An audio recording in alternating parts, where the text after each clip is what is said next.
"Mr. Sterling, the test results show you don't suffer from infertility." The doctor's words hit Julian Sterling like a heavy blow, leaving him stunned. He pulled out all his previous year's medical reports from his bag and handed them to the doctor. "Impossible.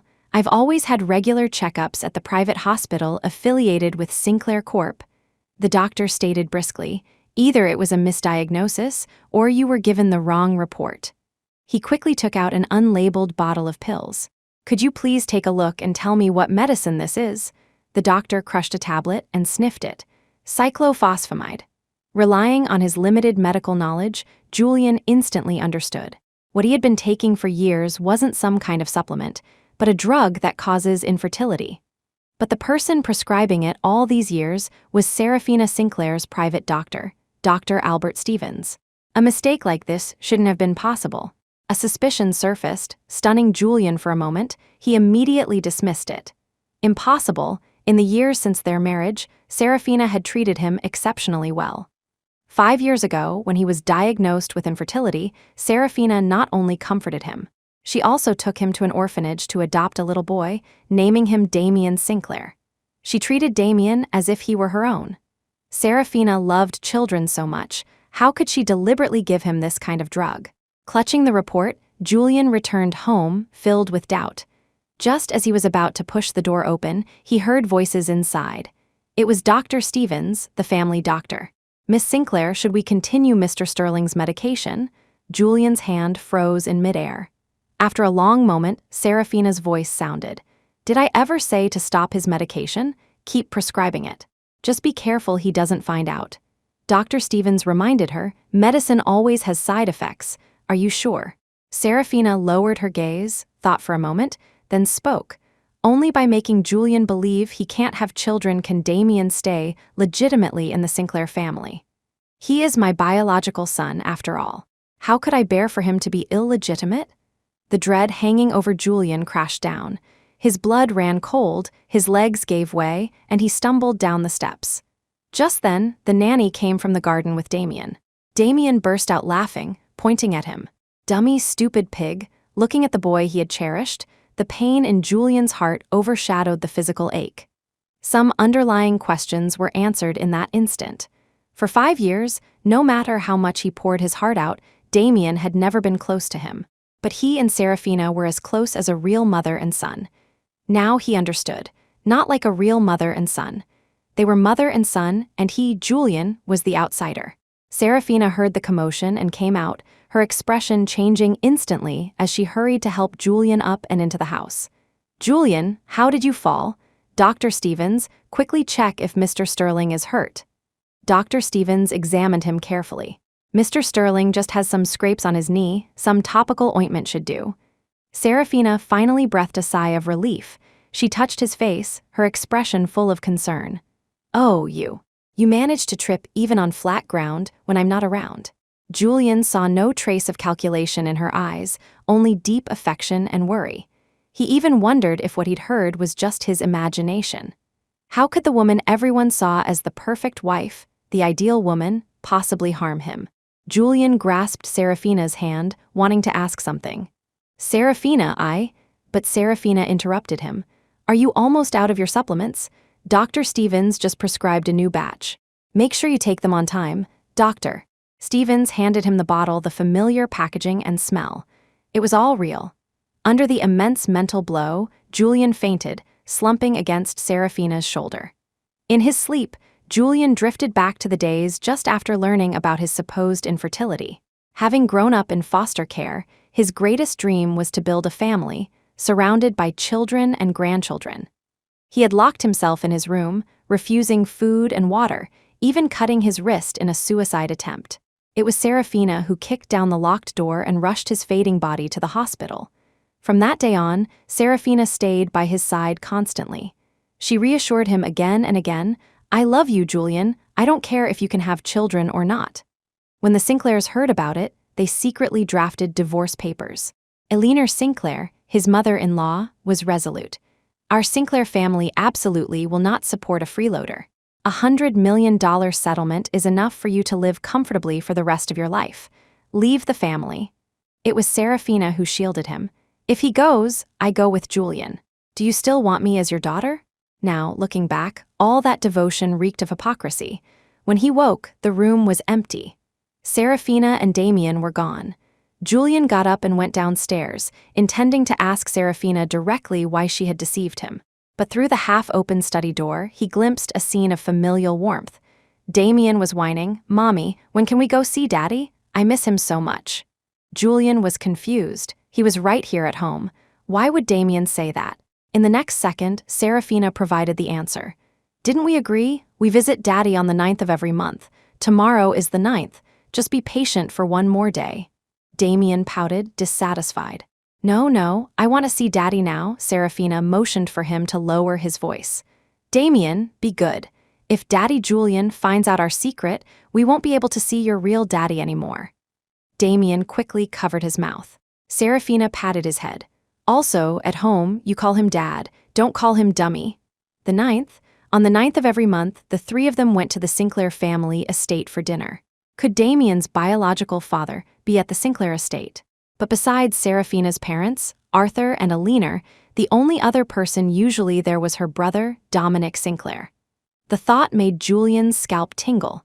He didn't dare think further. Sister and brother, he hadn't eaten anything since morning due to the tests, not even a sip of water. Now, bile rose in his throat. He clapped a hand over his mouth and rushed to the bathroom, vomiting only sour liquid. Serafina heard the noise and came running. "Why are you walking barefoot? Did you catch a chill?" Saying this, she knelt and put his slippers on his feet. Julian wiped away tears, but fresh ones immediately welled up. A flicker of panic crossed Serafina's eyes. "Julian, what on earth happened?" Julian abruptly looked up, staring at her, trying to see past her beautiful facade to the darkness within her heart. Damien's chubby face peeked out from behind her. Did this dummy fall down the stairs and break his brain? Serafina's face darkened instantly. "Mind your manners, call him Dad," Damien reluctantly mumbled, "Dad." A dull ache tightened Julian's chest. He remembered when Damien had a high fever that wouldn't break, how he'd held him all night, caring for him diligently. 5 years of fatherly affection utterly wasted. Serafina gently shook his shoulder. "Julian?" Julian snapped back to reality. This mother and son were completely heartless, vicious even. "The search agency called earlier," Julian lied. "They said it's very difficult to find my birth parents now. I was just feeling a bit down about it." Serafina hugged him sympathetically. "It's okay, Julian. I'm your family. The Sinclair house is your home."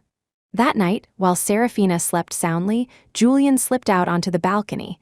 He made an international call. "Hello, this is Julian Sterling." The voice on the other end was overjoyed. "My darling son, you finally called us." Julian spoke calmly. "I agree to your offer. I'll move abroad to live with you." The search agency had indeed called him, but it was half a month ago. They said they had contacted his biological parents. The staff told him his birth parents had emigrated to the UK years ago, but had never given up searching for him. Now they wanted him to join them in England. At the time, unwilling to abandon the wife and child he loved, he had painfully refused. Now, there was nothing left to hold him back. On the phone, Julian's mother quickly agreed. "We'll have our lawyers handle the paperwork as soon as possible. You should have your residency papers by the end of the month at the latest." The end of the month. 10 days left. Enough time to handle everything here. "Okay, see you in 10 days. Serafina woke groggily, habitually reaching for the person beside her, only to find empty space. The sheets were cold. She instantly became wide awake. "Julian. Julian." Julian ended the call and walked back in from the balcony. Serafina scrambled out of bed and clung to him tightly. "Where did you go? You scared me to death." Julian patted her back soothingly. "I just went out to the balcony for some air." "Why are you so tense?" Serafina mumbled, burying her head in his shoulder. "Don't disappear like that without a word again." My heart was pounding. "I thought you'd left me." Julian chuckled softly. "We love each other so much, why would I ever leave you? Right, unless..." He paused for a few seconds. Serafina asked him, "Unless what?" Julian gently pulled away. "Unless you lied to me, hurt me." Serafina felt a twinge of guilt and quickly changed the subject. "Tomorrow's the day we go to the family estate. If you don't want to go, I can." Normally, the monthly trip to the Sinclair estate was a nightmare for Julian. Arthur Sinclair never gave him a pleasant look, and a leaner Sinclair was always sarcastic and critical. And then there was his brother-in-law, Dominic, who acted friendly, but always seemed to hit Julian's sore spots. Julian had often asked if Serafina could just take Damien, leaving him at home. Serafina always patiently soothed his anxiety, sometimes even going to the estate a day early to ask her parents not to give Julian a hard time. How grateful he had been for that. To avoid causing her trouble, he had silently endured whatever humiliation he suffered at the estate. Julian said firmly, "I'll go." Meeting Serafina's questioning gaze, Julian explained, "I don't want you caught between me and your parents. After all, I'm the one who can't have children. I've let the Sinclairs down." He deliberately emphasized the words, "can't have children," wanting to see Serafina's reaction. Serafina took his hand emotionally. "Julian, it's not your fault. Don't blame yourself too much. Look, aren't the three of us doing just fine now? Just the two of them, surely," Julian thought bitterly. "I'm just the outsider." Julian nodded. "Let's sleep." Early the next morning, Damien was already dressed and urging Julian. "You're so slow and stupid, I want to see Grandpa and Grandma. Can't you hurry up?" Julian continued his morning routine unhurriedly, washing up and choosing his clothes before heading out. The car pulled smoothly into the courtyard of the Sinclair estate. Eleanor greeted them with a beaming smile, hugging Damien tightly. "Oh, my dear grandson, have you lost weight? Has someone been mistreating you?" As she spoke, her eyes darted towards Julian. Serafina quickly stepped in to smooth things over. "Dr. Stevens said Damien's cholesterol is a bit high, so he needs a lighter diet." Eleanor was immediately displeased. "He's just a boy, still growing, how can he not eat meat? Come on, Grandma will stew a big pork knuckle for you." Serafina linked her arm through Julian's. "Don't overthink it. Mom just wants what's best for Damien." Julian had initially been puzzled by Eleanor's affection for Damien, given he wasn't Sinclair blood. Now he knew it was because Damien was Serafina's illegitimate child all along. Dominic came out, arms crossed. "Sis, brother-in-law." Serafina responded with a cool but her eyes flickered towards his exposed chest muscles. The two exchanged glances, as if no one else was there. Julian couldn't believe he'd never noticed before. Every time they had these family dinners, Eleanor would give the nanny the day off, leaving Julian alone in the kitchen to prepare ingredients, cook, and wash dishes. Julian would be busy nonstop, all while enduring her cold remarks. Tusk, where I come from, a useless mutt like this would be stewed." Well, since he can't produce an heir, all he's good for is cooking and cleaning. And during these times, Serafina was usually upstairs in her bedroom on a video call, while Dominic was also nowhere to be seen. Julian finally understood now. Eleanor deliberately created opportunities for those two to carry on their sordid affair. This time was no different. Julian was in the kitchen preparing vegetables. Serafina and Dominic went upstairs one after the other. Eleanor took Damien out to play in the yard. Julian tiptoed quietly to the terrace of the second-floor guest bedroom. It connected to Dominic's bedroom, offering a full view of the room. Dominic lunged at Serafina like an animal in heat. With one hand, he unbuckled his belt. With the other, he slipped his hand under the hem of Serafina's shirt. "Babe, I've missed you like crazy," Serafina feigned resistance. "Oh, aren't you afraid your brother-in-law will hear?" Dominic grunted, arching his back. "What's there to be afraid of? Mom covers for us. Doesn't he always take 2 or 3 hours in the kitchen?" Despite bracing himself, seeing this with his own eyes still made Julian feel dizzy and sick. Inside the room, the scene continued. Dominic thrust violently into the sister beneath him. Dominic complained, "Serafina, when can I finally be the rightful Sinclair son-in-law? Even my own son has to call another man dad." Serafina's hands kneaded his firm chest muscles, playing with his nipple. "Outsiders don't know you were adopted. Everyone thinks we're actual siblings. If I married you, how would Mom and Dad face anyone? Damien is in the Sinclair family registry. You live in luxury. What more could you want?" So Dominic wasn't the Sinclair's biological son after all. As they both cried out in unison, Dominic collapsed onto Serafina. "Then, why did you crawl into your brother's bed back then and have Damien?" Dominic whimpered. "So we have to sneak around like this forever. What does that make me?" Serafina initially tried to comfort him, but gradually grew impatient.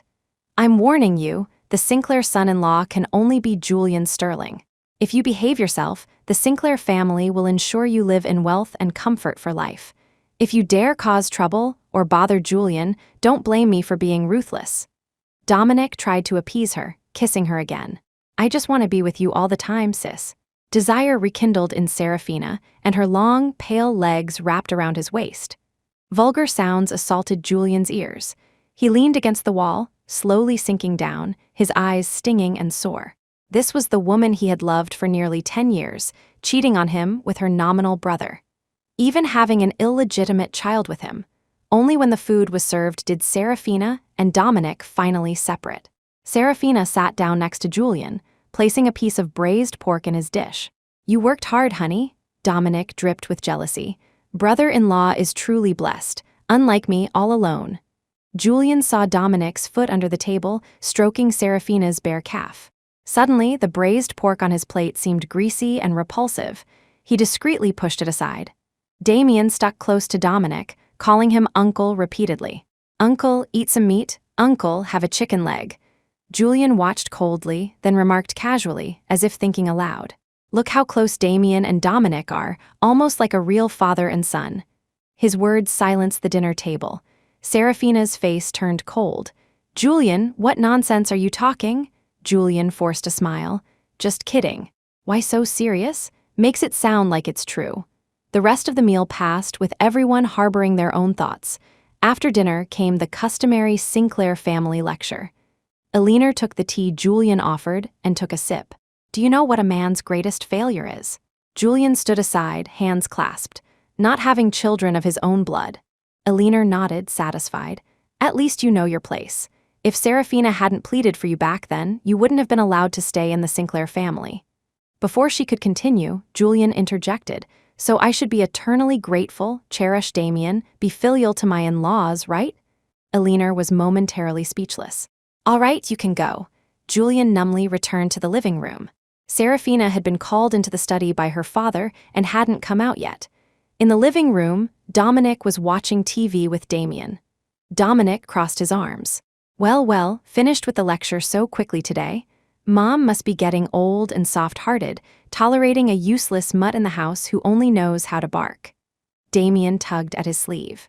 "Uncle, what's a mutt?" Dominic casually pointed at Julian. "See, someone like him." Just as Julian was about to step forward and argue, Dominic glanced behind him. The next second, Dominic stepped forward, then dramatically fell backward. His hand grazed the sharp edge of the marble coffee table, leaving a long, bloody scratch.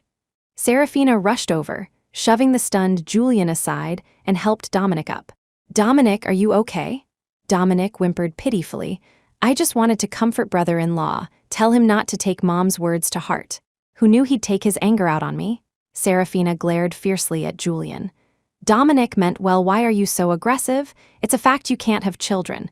Mom nagging a bit is for your own good." Her words pierced Julian's heart like a sharp sword. He desperately wanted to ask her, "Can I really not have children? Or are you the one stopping me?" But ultimately, his mouth opened, and the words caught in his throat. Damien threw the toy robot warrior in his hand at Julian. "You bad man, you bullied uncle." Julian didn't dodge. The hard plastic figure struck him squarely on the forehead. A wave of dizziness washed over him. Serafina's blurry figure supported Dominic as they left. She threw back one last sentence, "Go kneel in the study and reflect on what you did." The door slammed shut. Julian felt a warm trickle down his forehead. Reaching up, he touched blood. He wiped it messily with his sleeve and walked towards the study at the back of the estate. The study held symbols of the Sinclair family legacy. Since becoming the Sinclairs' live-in son-in-law, Julian had lost count of how many times Eleanor had made him kneel for various reasons. His phone vibrated. It was a message from Dominic, an animated picture. Serafina was tending to Dominic's wound with a look of deep concern, gently blowing on it. A text followed. "See, brother-in-law, see how much my sister cares about me. Sometimes I really can't help but want to tell you, actually, my sister and I." The message ended there. This was Dominic's cleverness. He used a few words to drive a wedge between Serafina and Julian, then stopped short to pique Julian's curiosity. Wasn't his goal just to become the Sinclair son-in-law? Fine, let him have his wish. Julian grabbed a nearby decorative sword from the wall display, smashing everything in the study to pieces: furniture, books, family portraits. Finally, he stood in the center of the wrecked study, surveying the chaos. Anyone related to a degenerate scumbag like Serafina can't be any good either. Julian went to a clinic to get his forehead stitched up. By the time he returned home, it was the middle of the night. The villa was dark. Serafina and Damien hadn't come back. Good. It made it easier to deal with things before he left. Serafina had never been stingy with Julian, neither during their courtship nor after marriage. The 100-square-meter walk-in closet was packed full. World-class watches, limited edition shoes, countless haute couture outfits. Previously, Julian had thought Serafina's generosity stemmed from love. Now he knew it was guilt. He listed everything sellable on resale platforms, directing the proceeds straight to the orphanage. In a corner sat a dusty cardboard box. It was filled with sweet memories from when he and Serafina were dating. There were love letters Serafina had written him during their university days, a full 365 of them. She had pursued Julian relentlessly for a whole year, writing a letter every single day without fail. Back then, Julian's friends had jokingly called her Julian's devoted postwoman. Julian pulled one out and opened it. The smell of old paper and ink was musty, stinging his eyes. Julian dragged the box, along with unsellable odds and ends, out into the yard. He went back to the wine cellar and retrieved a bottle of Romani Conti 1990 that Serafina treasured. He poured half of the wine, one of only 8 bottles left in the world, onto the pile of trash he intended to burn, then set it alight. In the flickering flames, he raised the bottle and drank the remaining wine. The alcohol burned its way down his throat. 10 years of youth and love turned to ash in just 10 minutes. A gust of wind blew past, leaving only gray-white smudges on the ground. He sat on the swing in the yard, waiting for sunrise, drinking. As dawn broke, Serafina returned. She had intended to go back to Julian after Dominic's wound was treated. But Dominic had clung to her, complaining first of pain, then dizziness from the shock. After fussing over him at a clinic all night, she finally managed to get him settled. Serafina called the estate first. Eleanor said Julian had left the previous night. She had been calling Julian nonstop on the way back, but the calls went unanswered. Serafina rushed back, her heart growing increasingly uneasy. She jumped out of the car before it fully stopped, spotting Julian slumped asleep on the swing. Empty wine bottles lay scattered at his feet. Serafina sighed in relief. She picked up a bottle and looked at it. He must have been really angry, drinking her treasured world-class red wine. She took off her coat and draped it over his thin shoulders, crouching down to gaze at the sleeping Julian.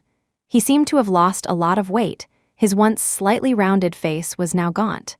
Maybe Dr. Stevens was right. The medication did have harmful side effects. Why was there gauze on his forehead? Could it be from when Damien threw the toy yesterday? That child was too spoiled, utterly lawless thanks to Eleanor's indulgence. Now that Damien was settled within the Sinclair family structure, even if Julian were to have a child, it wouldn't change anything fundamentally. It was time. Time for her and Julian to have a child of their own. She found the bottle of medication in his bag, the one causing his infertility, and slipped it into her pocket. He hadn't had an easy time in the Sinclair family over the years. Serafina recalled her wedding vows. Julian, I will do everything in my power to give you happiness and freedom. She would fulfill that promise. When Julian woke, Serafina was rolling up her sleeves, cleaning the messy yard. He walked over quietly and stood beside her. Sorry, I drank a few bottles of your wine. Serafina jumped, startled, then turned and hugged him. It's just a few bottles. As long as you're happy, I wouldn't mind if you smashed them all. I'm sorry, Julian. I shouldn't have spoken so harshly yesterday. I was just worried Mom would blame you if she found out Dominic got hurt because of you. Was she? Was she afraid Julian would be blamed, or afraid something would happen to Damien's biological father? Julian didn't care to untangle the messy Sinclair relationships anymore. He was leaving this quagmire soon anyway. I'm fine. I want to go see Mama Cooper. Mama Cooper was the director of the orphanage. Serafina stepped back from his embrace. Okay, I'll make another large donation to the orphanage in your name. Consider it my apology, all right? Julian smiled faintly. No need, I've already donated. He had checked the resale platforms earlier. Everything he listed yesterday had sold overnight. A full $50 million, enough to renovate and expand the orphanage. Serafina didn't insist. She turned, staring at the ashes on the ground. What's that pile on the ground?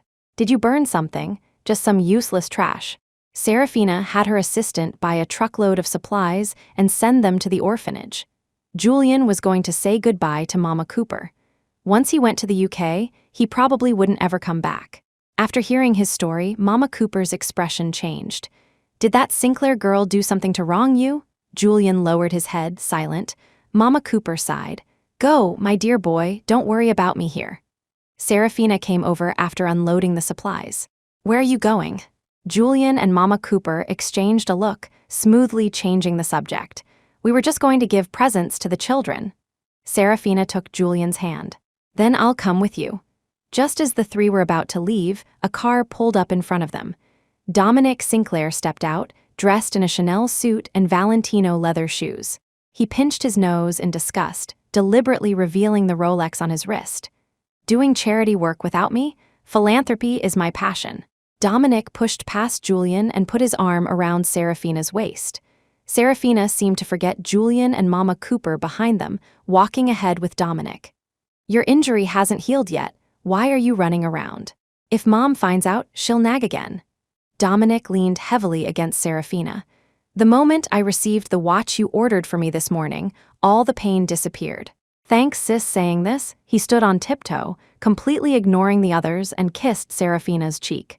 Serafina's face darkened, and she quickly pushed him away. What do you think you're doing? Dominic pouted nonchalantly and looked back at Julian with a smirk. Brother-in-law, you don't mind, do you? Julian lowered his eyes. Be my guest. At noon, Julian planned to stay and eat with the children at the orphanage. Serafina insisted on staying too. She felt something was off about Julian. Dominic also complained he was hungry. The orphanage food was simple, something Julian was very used to from his childhood. Dominic, however, picked at his food disdainfully. Tusk, what is this stuff? Roots. Is this even fit for human consumption? Brother-in-law, you really aren't picky, are you? You can stomach this pig slop. Julian's patience snapped. Just as he was about to speak, Mama Cooper pulled him back. At that moment, a little girl sitting opposite Dominic walked around the table to him and took away his bowl and chopsticks. Dominic immediately stood up. What are you doing, you little brat? The little girl looked at him innocently. Didn't you say we eat pig slop? Then you shouldn't eat it. Being ugly doesn't give you the right to be picky. Everyone at the table burst out laughing. Dominic's face flushed red with anger. You ill-bred little mongrel. Saying this, he actually lifted his foot and forcefully kicked the little girl.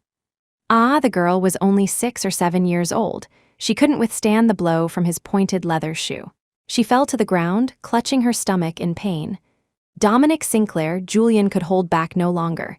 He rushed towards Dominic, arm raised to slap him. Serafina shot up, grabbing Julian's wrist, her expression stern. Julian, talk things out properly. You're Dominic's brother-in-law. How can you side with an outsider against your own family? Julian looked at Serafina with completely unfamiliar eyes. Dominic peeked out from behind her, jutting his chin defiantly, then his palms swung, landing hard across Julian's cheek. Smack! Even Serafina was stunned by the blow. Julian's head snapped to the side, the taste of blood filling his mouth. He wrenched free from Serafina's grip, lifted the little girl from the ground, and comforted her gently. He looked up, his gaze cold as ice fixed on Dominic. Get out, or I'm calling the police. Serafina started to step forward, but Dominic pulled her back. Let's go. Who wants to stay in this dump anyway? Serafina sighed. Then we'll leave first. You need to calm down. Don't forget you're a Sinclair son-in-law. We are family. It's not worth ruining harmony over an orphan. She then made a show of reprimanding Dominic half-heartedly. Julian felt a wave of desolation. Serafina had forgotten. He too had once been an orphan. Julian handed the injured girl to Mama Cooper, then turned and handed a stack of papers to Serafina. These are the delivery receipts for the supplies that arrived today. Sign them before you leave. Serafina took them and, urged by Dominic, quickly signed. She completely failed to notice that one of the documents was a divorce agreement. In a way, Julian had a leaner to thank. When she had tried to force him and Serafina to divorce, the Sinclair family had lawyers draft an immediately effective divorce agreement. The moment Serafina signed her name, Julian was no longer Serafina's husband, no longer the Sinclair son-in-law. Looking up again, Serafina's eyes held a hint of guilt. "I'll have Dr. Stevens come over. Sinclair Corp will cover all medical expenses." "No need, she's just an orphan. Don't tarnish the Sinclair name." Serafina was momentarily speechless. She could only take Dominic back to the estate first. On the way, she said angrily, "Why did you pick a fight with a child?" Dominic pouted. "She started it. What kind of manners can you expect from someone raised in an orphanage?" Serafina shot him a warning look. "Don't talk nonsense. Julian was raised in an orphanage too." Dominic rolled his eyes dismissively. Serafina felt irritated. "From now on, Damien will stay with you. Both of you should stay away from Julian. Don't forget he's the rightful Sinclair son-in-law." Resentment flickered in Dominic's eyes. "Yeah, how could I compare to Julian Sterling? I'm merely the biological father of the Sinclair heir." He started sulking, arms crossed, his chest muscles flexing. He deliberately loosened his tie, revealing a hint of a mesh undershirt. Heat rose in Serafina's body. She slammed on the brakes, pulling over to the side of the road. She reclined the passenger seat and climbed onto Dominic. "Even if my heart belongs to Julian, my body is still yours, isn't it?" On his way home, Julian received a message from Dominic. "You think playing pitiful wins sympathy. How long do you think you, the infertile Sinclair son-in-law, can last?" Attached was a video. Inside a dark car, a man and woman intertwined, their ragged breaths filling the audio. "Sis, who do you like doing it with more? Me or Julian Sterling?" Serafina's hoarse voice replied, "He's too boring. Not nearly as creative as you." A sharp pain pierced Julian's heart. Ignoring his blurred vision, he replied to Dominic's message. "Serafina Sinclair, and the title of Sinclair son-in-law I don't want either. If you like trash, feel free to pick it up." Just as he sent it, a call came in from the immigration office. "Mr. Julian Sterling, your paperwork has been processed. You can travel to the UK at any time. Have a pleasant journey." Serafina took Dominic to one of her private villas, where they stayed entangled for 3 whole days. During this time, Dominic relentlessly sent Julian messages, videos, and pictures. He spared no effort trying to usurp the position of Sinclair son-in-law. He knew that after Serafina had Damien, the Sinclair family wouldn't let him marry anyone else. Rather than wither away at home, he decided to force the Sinclairs to acknowledge him as the son-in-law. Besides driving Julian away, he also needed to possess Serafina completely. After 3 days, even he was exhausted. Collapsing onto the bed once more, Dominic finally let Serafina leave. He lay his head on her chest. "You're not going to leave and never come back, are you?"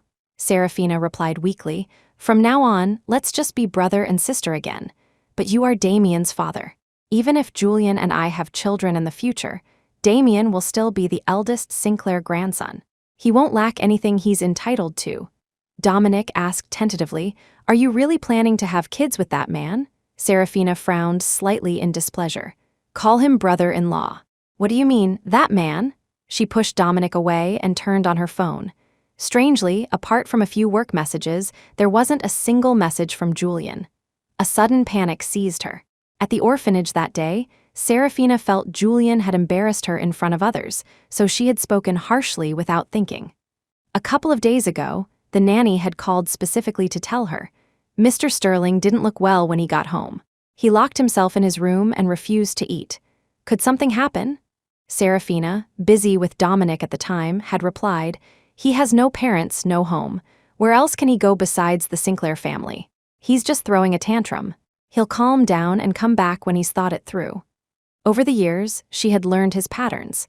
Every time he threatened to leave, didn't he always come back meekly? All she had to do was soften her stance slightly, give him an easy way out, and the problem would vanish. But this time, she felt uncertain. Serafina hurriedly dressed, driving home without even washing her face. She kept calling Julian on the way, the calls connected but went unanswered. While waiting at a red light, her phone rang. She answered frantically, "Julian, But it was Eleanor calling. Eleanor was furious on the phone. "Is this your good son-in-law?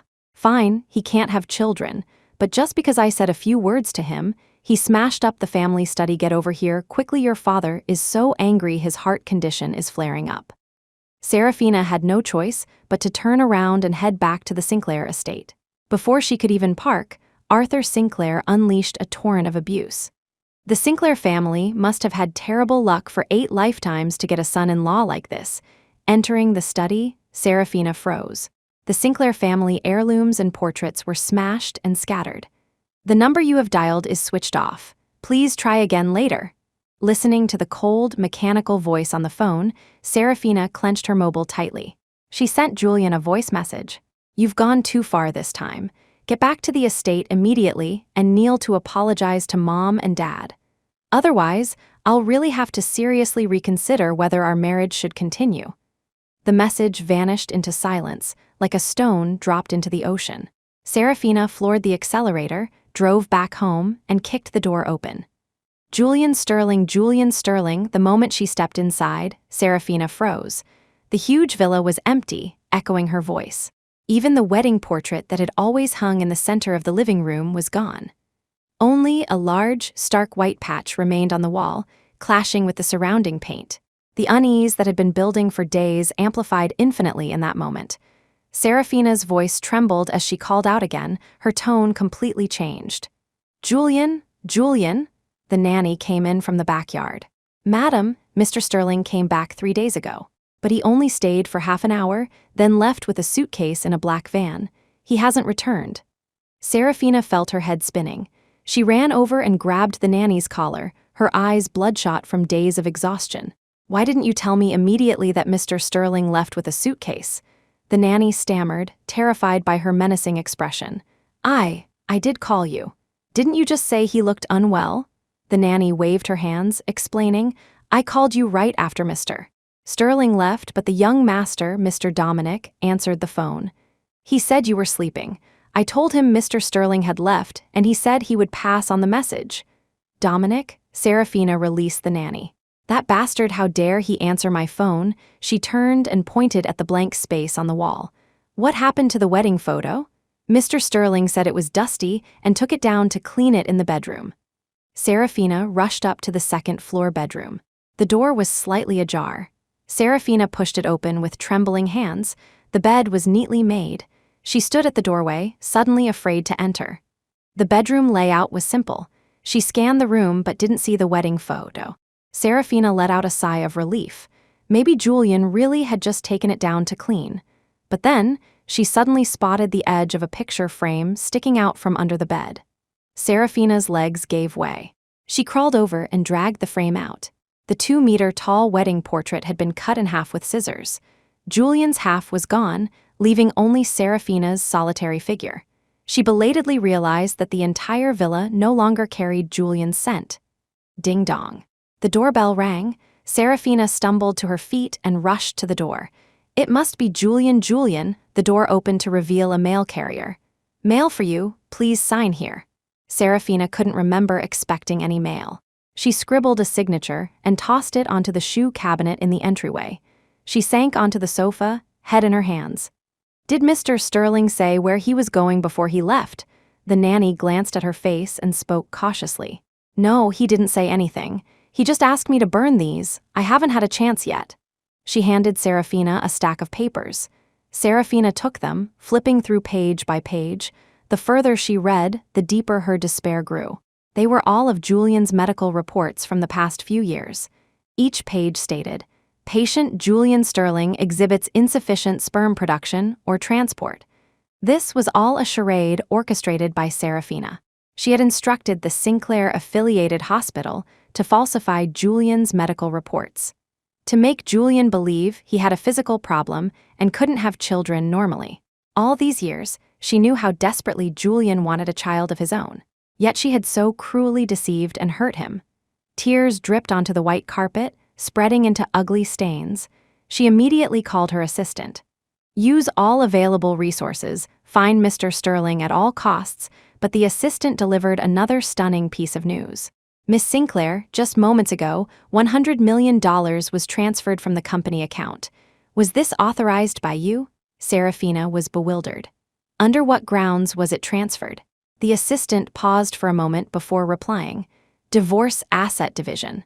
According to the agreement, the male party receives $100 million in cash. Serafina roared, "Nonsense, when did I get divorced?" The divorce agreement was signed 3 days ago at 12:30 p.m., effective immediately. The receipt confirmation was just 10 minutes ago, signed by you. Suddenly, Serafina remembered the mail carrier and the mail she had signed without looking. She rushed over and tore open the envelope. The contents fell to the floor, scattered by a breeze. Serafina's eyes immediately locked onto the words divorce agreement. She knelt, trembling, and picked up the thin sheet of paper, feeling an unprecedented weight. She murmured the last 2 lines aloud. "We voluntarily divorce. Both parties possess full civil capacity, fully agree to the arrangements in this agreement, and have no other differing opinions." Male party, Julian Sterling. Female party, Serafina Sinclair. After a 12-hour flight, Julian's plane landed smoothly in London.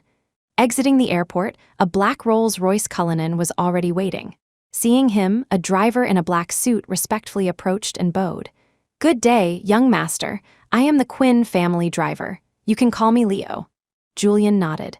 The car drove through the streets of London as a light drizzle began to fall. Julian felt somewhat dazed, as if waking from a long dream. He turned on his phone, which had been off. It showed hundreds of missed calls from Serafina. The most recent was 5 minutes ago. There were also some messages. Julian randomly opened a few. "You've gone too far this time. Get back to the estate immediately and kneel to apologize to Mom and Dad." Julian Sterling, "You'd better explain what happened to the family heirlooms." "Julian, if you come back now, I'll pretend none of this happened." Julian lost patience. Along with the remaining dozens of 60-second voice messages, he blocked and deleted Serafina. Even now, Serafina was convinced he couldn't leave her, couldn't leave the Sinclair family. But this time, Julian would absolutely not turn back. He sent a message to Mama Cooper to let her know he arrived safely, then deactivated his account and snapped his SIM card. Presumably, Serafina had received the divorce papers by now. His $100 million had also arrived. Julian kept only a small portion, donating the rest to various charitable institutions. The car left the London city centre and finally stopped within a villa estate. Julian took a deep breath and got out of the car. A kind-faced, middle-aged woman rushed over and hugged Julian tightly, weeping uncontrollably. "My precious boy, Mommy has waited 20 years. Finally, my son has come back to me." Julian was still a bit unaccustomed to such affectionate gestures, letting her hold him. After a long while, the woman pulled him out of her embrace and took his hand. "Let's go, child. Let's go home." Julian learned his birth name should have been Quinn. "Your name is Julian Quinn. Your father was a scholar. He chose it based on a line of poetry about ambition and freedom." Julian's father had passed away from illness a few years prior. His mother, Isabel Quinn, wiped her tears. "Your father's greatest wish was to find you. Now that you're back, he can rest in peace." It was Julian's first night in London. He tossed and turned, unable to sleep. After marrying Serafina, he thought he finally had a family. He strived to be a competent husband. Even with a nanny, he insisted on personally cooking Serafina breakfast, lunch, and dinner, ensuring variety every day. He tried hard to be a filial son-in-law, often staying up all night brewing nourishing soups, delivering them early in the morning to serve Alina. Even though Alina treated him with such acidity and criticism, he never talked back or showed displeasure. The various luxury goods Serafina gifted him: clothes, shoes, bags. If Dominic so much as glanced at them, Julian would give them away, no matter how much he liked them. Damien wasn't close to him, so he tried everything to please the boy, showering him with affection. Unfortunately, the Sinclair family was like a rotten apple, beautiful on the outside but decayed within. All of Julian's efforts felt like a joke. Fortunately, he woke up in time. In a way, he had Dominic to thank. If Damien hadn't existed, perhaps Dominic could have remained the respectable second young master of the Sinclair family. Although Alina didn't dote on him as much as Serafina, she had never mistreated him either. But as Damien grew older, Dominic became unwilling to remain the man behind Serafina, eager to replace Julian. Right now, Dominic must be feeling smug, dreaming his dream of becoming the Sinclair son-in-law. Little did he know, his nightmare was just beginning. News that Julian had left after leaving behind the divorce papers reached the Sinclair estate. Arthur Sinclair collapsed on the spot. Although Eleanor disliked Julian, she hadn't planned on replacing her daughter's husband or her grandson's stepfather. "Quick, go find him. What if the next son-in-law we get is difficult and isn't good to Damien?" Dominic hid nearby, secretly pleased. Now Serafina belonged entirely to him. "Nobody is going to compete with me and my son for the family fortune. The Sinclair's wealth is all mine." The Sinclair family had considerable influence locally, but for a full half-month, there was absolutely no trace of Julian. Serafina had no mind for work. Her desk piled high with documents, the company's operations nearly paralyzed. She shut herself in her room, smoking and drinking day and night. She still couldn't understand why Julian would divorce her over such minor issues. One day, Dr. Stevens came to her door and handed her a report. Serafina, reeking of alcohol, asked, "A medical report? Are you saying Julian secretly went to another hospital for tests?" Dr. Stevens nodded. "I believe so. I found this on your desk. Perhaps Mr. Sterling listed the company as the mailing address." Serafina dazedly took it. "Patient sperm quality, excellent, fertile." Each word felt like a needle stabbing her eyes. She grabbed Dr. Stevens' collar. "Didn't I tell you to keep it confidential? Why would Julian go to another hospital for tests?" Dr. Stevens explained, "I asked the hospital. Mr. Sterling went there hoping to cure his infertility." Serafina released him in disbelief, stumbling backward until she fell sprawling on the floor. No wonder Julian left without a word. He knew everything. That's why he had smashed up the family study in a rage. Before Serafina could fully process this, even more devastating news arrived. Everyone at Sinclair Corp, from top executives down to the cleaning staff, simultaneously received an anonymous email. It contained several explicit videos. The videos were somewhat blurry, but from the conversation between the man and woman, it wasn't hard to guess the female protagonist was Serafina Sinclair, the current CEO of Sinclair Corp. As for the male protagonist, it clearly wasn't the well-known Sinclair son-in-law Julian Sterling. Instantly, speculation about the identity of the sex tape male lead spread like wildfire throughout the company. Some employees even secretly ran a poll. The list of 3 candidates bizarrely included the Sinclair family driver. This sex scandal quickly climbed the trending topics online. Sinclair Corp heiress Serafina Sinclair embroiled in sex tape scandal. Male lead's identity a mystery. Sinclair CEO Serafina Sinclair suspected of extramarital affair. Male partner revealed to be several of Sinclair Corp's most important major clients. Fearing the scandal would damage the company's stock price, called one after another to terminate their contracts. Investors caught wind of the situation and started panic selling. Sinclair Corp's stock plummeted. Billions were lost overnight. Serafina's father, Arthur, suffered a heart attack from the rage and was rushed to the ICU. Eleanor, of course, knew the man in the video was her good son Dominic. She knew even better that if the outside world found out, it would be a colossal scandal. So, facing Arthur's questions, she remained tight-lipped, claiming ignorance. The Sinclair Corp board convened an emergency meeting without even notifying Serafina. Serafina received a call from her assistant and rushed to the corporate headquarters. Disheveled, reeking of alcohol and sweat, she burst into the conference room, only to be told that the board had unanimously voted to remove her as CEO. Still not fully sober, Serafina threw a drunken tantrum. She screamed, "Since when do you old fools call the shots at Sinclair? You say I'm not CEO, and I'm not. Get out of Sinclair, all of you." The board had already informed Serafina's father, who had proactively suggested removing her. That disappointing daughter Sinclair cannot be ruined in her hands. The result was Serafina being dragged out of the building by security guards. Employees pointed and whispered as she passed. Some lamented the fall of the once mighty CEO. Others scorned her lack of self-control, saying she deserved this public downfall. Serafina wandered the streets aimlessly, asking everyone she met if they had seen her husband, Julian Sterling. She had already figured out how to explain falsifying the lab reports. But how could she explain those videos? She didn't care what others said about her. She cared whether Julian had also seen those disgusting videos. Before everyone figured out the male lead was her brother Dominic, she had to find Julian.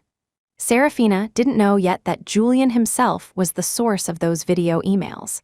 In a daze, she saw a figure approaching that resembled Julian. Her eyes lit up, and she lunged forward. Julian, listen to me explain. It was all just an act. I only love you. Please don't leave me." The young man she grabbed jumped in fright. "What are you doing?" But Serafina clung tightly, refusing to let go. Bystanders called the police. Nearby patrol officers arrived and took Serafina away. At the police station, she continued shouting, demanding to file a report. "My husband is missing. I want to file a report, all of you. Go find him." The police ignored her ravings. "Behave yourself. You scared that person badly. Prepare to be sued." The Sinclair family lawyer arrived, paid the fine, and secured the complainant's forgiveness before taking her back home. Seeing Serafina's desolate state, Alina felt both heartbroken and angry. "You caused this mess in the first place. You kept saying even if Julian found out about your affair, he would definitely forgive you. Now who are you putting on this lovesick act for?" Serafina sat slumped on the sofa, head bowed, listening to Alina's complaints. Alina, exasperated, continued, "Now you've angered your father. He won't let you go to the company anymore. What are you going to do now?" Serafina grew increasingly annoyed and retorted, "Back when Mom, didn't you know too? You didn't stop me either. You even covered for me so I could have Damien. You were the one who said the child belonged to the Sinclair family and told me to find a way to acknowledge him, which led me to marry Julian. And now you're blaming me?" Alina clutched her chest, her face turning purple with rage. Dominic eavesdropped from the second floor, mentally calculating how to force the family to accept him as the son-in-law. Just then, Damien returned home from school. Dominic's eyes lit up. He quietly beckoned Damien over. "Good son, do you want to be with Daddy forever?" Damien nodded happily. "Of course," then his head drooped sadly. "But Mommy only lets me call you Uncle. She says my daddy can only be Daddy Julian." Dominic whispered something in his ear, then patted his shoulder. "Just do as Daddy says, and our family can be reunited." Damien skipped over to Serafina. "Mommy, I heard that man left. I told you that dummy wasn't worthy of being my dad. Mommy, why don't we let Daddy be my real daddy again?" Serafina's anger flared. She slapped him hard across the face. "Shut your mouth. I only have one dad, and that's Julian." Serafina had always been a doting mother, never losing her temper with Damien, let alone hitting him. He burst into tears, terrified. Alina protectively gathered Damien up, soothing him gently, then turned to scold Serafina. "Why are you taking your anger out on the child? If you have the guts, go find Julian and clean up this mess." Dominic hadn't expected such a violent reaction from Serafina. It seemed relying on Damien wouldn't make her marry him, legitimately. Then he couldn't be blamed for resorting to other means. Since Julian had already leaked the videos, Dominic just needed to leak a little inside information to the tabloids. Then, under pressure from public opinion, the Sinclair family would have no choice. October swept through London, bringing thick autumn hues. Julian often sat in a corner cafe, ordering a steaming latte. Under his mother's unreserved affection, he gradually grew accustomed to his new role as a son. Over the past month or so, he had intermittently heard news about Serafina and the Sinclairs from friends back home. Serafina had initially never suspected Dominic of sending those private videos to Julian. Mindful that he was Damien's father, she had continued to provide for him generously. But Dominic, too eager to become the legitimate Sinclair son-in-law, had actively revealed himself as the sex tape male lead. His friend cursed over the phone, "Serves Serafina right, Dominic is an idiot too, all brawn and no brains. Did he think the Sinclairs would accept him after that? I heard Serafina beat him up severely, didn't hold back at all." Julian took a bite of pastry, unsurprised. He had only sent those videos anonymously, without revealing the identity of Serafina's lover. Because he knew Dominic well, he would definitely seize this opportunity to pressure the family. What was unexpected was Serafina's reaction. Julian had assumed she had some genuine affection for this non-blood-related brother. He never expected her to beat someone so brutally. It seemed Serafina truly was cold-hearted and unfeeling. His friend asked Julian, "Have you really let go?" Julian toyed with a maple leaf in his hand, his tone calm. "My name is Julian Quinn now. Everything related to Julian Sterling has nothing to do with me anymore." Hanging up, he looked up and saw his mother walking towards him, beaming. Julian waved to her through the glass, a boundless sense of happiness welling up inside him. "Darling, you like this cafe so much?" Hearing this, Julian immediately sensed trouble. "Mom, you didn't buy this place for me too, did you?" In the past month, because he glanced a second too long at a mannequin in a city center shop window, he suddenly owned 1,000-square-meter clothing store. After praising the chef's Wellington beef, he acquired a Michelin 3-star restaurant. Mentioning at an art exhibition that he had once studied painting resulted in owning a 3,000-square-meter art gallery. His mother said that whatever Julian liked, she would pluck even the stars from the sky for him. Was he about to own a coffee shop now? His mother waved her hand. "I wanted to buy it, but they wouldn't sell." Julian breathed a sigh of relief, but then his mother continued, "So I bought the entire street. From now on, you're the landlord here." Clever, right? Seeing his mother's smug expression, Julian didn't know whether to laugh or cry. He affectionately put his arm around her shoulder, whining playfully. "Mom, you've given me so many businesses. Do I need to go to business school now?" His mother patted the back of his hand, her tone indulgent. "My precious boy doesn't need to suffer through that. Just hire business school graduates to manage things for you. You just need to focus on eating, drinking, playing, and enjoying life." Julian moved through his arms around his mother. "Thank you, Mom. I feel so incredibly happy." His mother hugged him back tightly. "I know you suffered so much out there all these years. I heard that good-for-nothing ex-wife of yours and her family are all degenerates. You've seemed so down lately. Mom just wanted to cheer you up." So, someone who truly cared about him could see through his facade, no matter how hard he tried to hide it. What about Serafina? After so many years of marriage, had she really never noticed that he was never truly happy? Thankfully, it was all in the past. Julian Quinn, things would only get better from now on.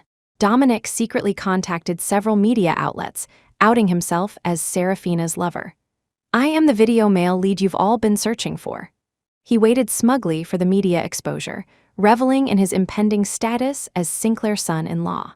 Sinclair Corp stock had seen a slight recovery after the board ousted Serafina. But now, another storm of scandal hit. Sinclair sex tape male lead revealed as adopted son Dominic Sinclair forbidden love. Serafina Sinclair's adopted orphan suspected to be illegitimate son of her and car sex partner. Public opinion swept over the Sinclair group and family like an avalanche. Even official media outlets condemned them, criticizing Sinclair for failing as a role model enterprise. Sinclair stock hit rock bottom. Large numbers of executives submitted their resignations. The once mighty Sinclair Group was on the verge of collapse.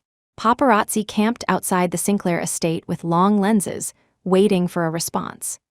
Serafina's father had barely been moved from the ICU to a regular ward when he had another relapse and was rushed back for emergency treatment. Serafina, still without news of Julian, wandered around like a zombie, lost in a daze. Only when the scandal broke did she belatedly turn her attention to Dominic. She recalled past incidents. Dominic crying about Julian pushing him and causing injury. Dominic openly insulting Julian at the orphanage for having no parental upbringing. It turned out Dominic wasn't the innocent, kind brother she thought he was, but a scheming, vile person. Serafina slammed her phone down and stormed upstairs. Dominic had already seen the news and was waiting for Serafina to confront him. He changed into a tight leather outfit and lay sprawled on the bed.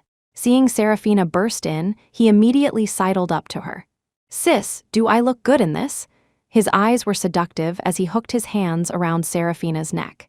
Serafina looked directly into his eyes and spoke slowly. "Was it you who told the paparazzi about our affair?"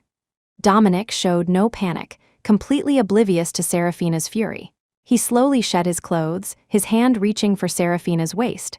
"Well, aren't I clever? This way, Mom and Dad won't oppose us being together, and our family of 3 can finally be reunited." Serafina asked again, "Was it also you who sent those explicit videos to Julian?" Dominic hesitated for a moment, then put on a fawning expression. "I had no choice. I couldn't bear to let our son call another man Dad. Besides, you said Julian was boring, didn't you? You like doing it with me the most, right?" Looking at the face full of schemes, Serafina swung her arm and delivered a resounding slap. Dominic was stunned, clutching his face, looking at Serafina in disbelief. "Sis, are you crazy? Why did you hit me? Didn't you say the situation was chaotic? Isn't it clear now?" Dominic, dumb as a pig, still thought his move was brilliant. "You degenerate, I can't believe I trusted you over Julian, that I spoke about him like that. For your sake I must have been blind." Saying this, she grabbed a handful of Dominic's hair and dragged him outside. "You love the spotlight, don't you? I'll let you have a proper exposure now." Dominic screamed and struggled, his flimsy clothes torn off completely. Serafina dragged him all the way to the villa entrance. Dominic finally realized what she intended to do. The paparazzi outside had been waiting for 2 days, eager for exclusive material. Serafina's exposure meant throwing a naked Dominic in front of the paparazzi. Dominic was finally scared. He struggled desperately while begging loudly for mercy. "Sis, let me go. I know I was wrong. For Damien's sake, please spare me." Serafina had completely lost her mind. She blamed Dominic entirely for losing Julian. She was determined to make Dominic pay. "Spare you? Dream on, you love filming videos so much, I'll let you film to your heart's content." Dominic desperately covered his body, dropping the act and screaming curses.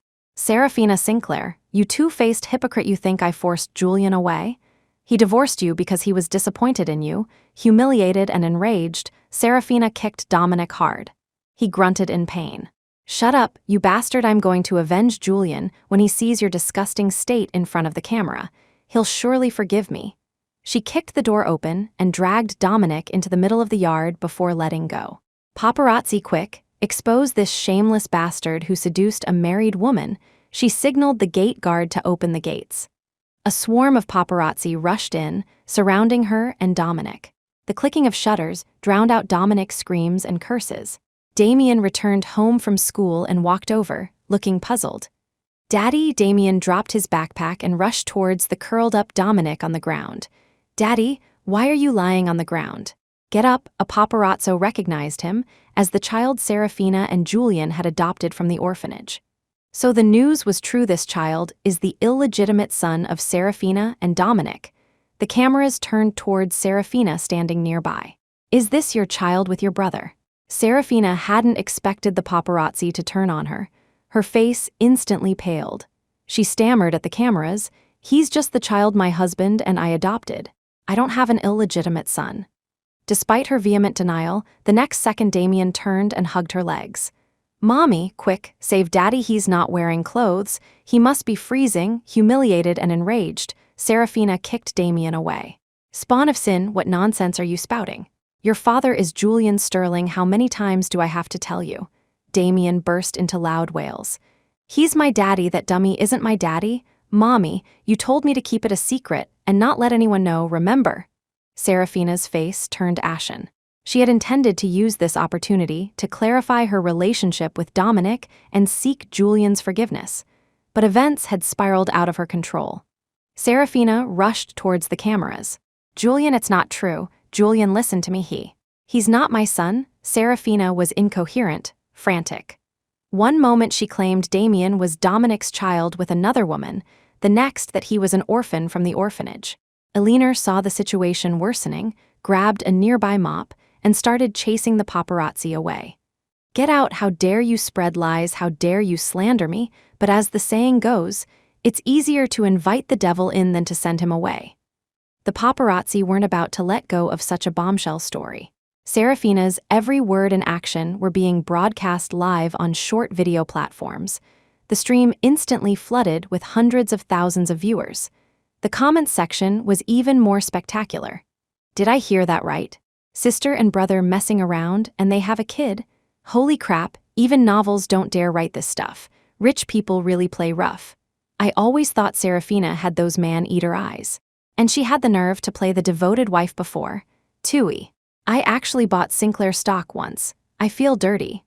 The live stream finally froze on the image of the naked Dominic. When Alina rushed back from the hospital to the estate, the chaotic scene nearly made her faint. Dominic lay naked and curled up on the ground, while Damien sat beside him, sobbing. She heard noises coming from the Sinclair study, rushed over, and felt faint again. The newly repaired study, with the rearranged family heirlooms, had been smashed to pieces by Serafina. And Serafina was muttering to herself, "I don't have a child, I don't have a child." Before Alina could scold her, several uniformed police officers entered. "Which one of you is Serafina Sinclair?" Serafina slowly looked up. Seeing the police, her eyes brightened. She struggled to her feet. "Do you have news about my husband?" But the police directly handcuffed her. "Someone reported you for assault. Come with us." Alina quickly blocked their way. "You must be mistaken, my daughter has been behaving herself at home. Who could she possibly assault?" The officer glanced down at some papers. "Her name is Serafina Sinclair, correct?" Alina nodded. "Then there's no mistake. The complainant is Dominic Sinclair." With that, they led Serafina away. Passing through the yard, she saw Dominic, wrapped in a blanket, staring daggers at her. Serafina wrenched free from the officers holding her, rushed over, and kicked him hard in the chest. "Bastard, you dare report me? I'll kill you." Dominic fell to the ground, his face pale, expression contorted in pain. His eyes red, he spat viciously, saliva mixed with blood. "Serafina Sinclair, don't pretend you're so noble. Weren't you the one who couldn't control yourself? You seduced me when I was young, then had Damien. Now you want to wash your hands of it. Dream on, the Sinclairs want to sacrifice me to appease the public. Then let's all go to hell together, I have nothing left to lose." Serafina tried to kick him again, but was forcibly pulled away by the police behind her. Dominic clutched his stomach, stumbling towards the house. Damien ran over anxiously to support him. "Daddy, you're bleeding, let's go to the hospital." Dominic shoved him away. "You have Sinclair blood in you, you're no good either just standing there watching your father get bullied." Damien stood frozen, stunned. He didn't understand what was happening. Overnight, his loving mother disowned him, and his father called him no good. Even his doting grandmother ignored him, calling him a menace who brought ruin to the family. He sat on the ground and cried heartbrokenly.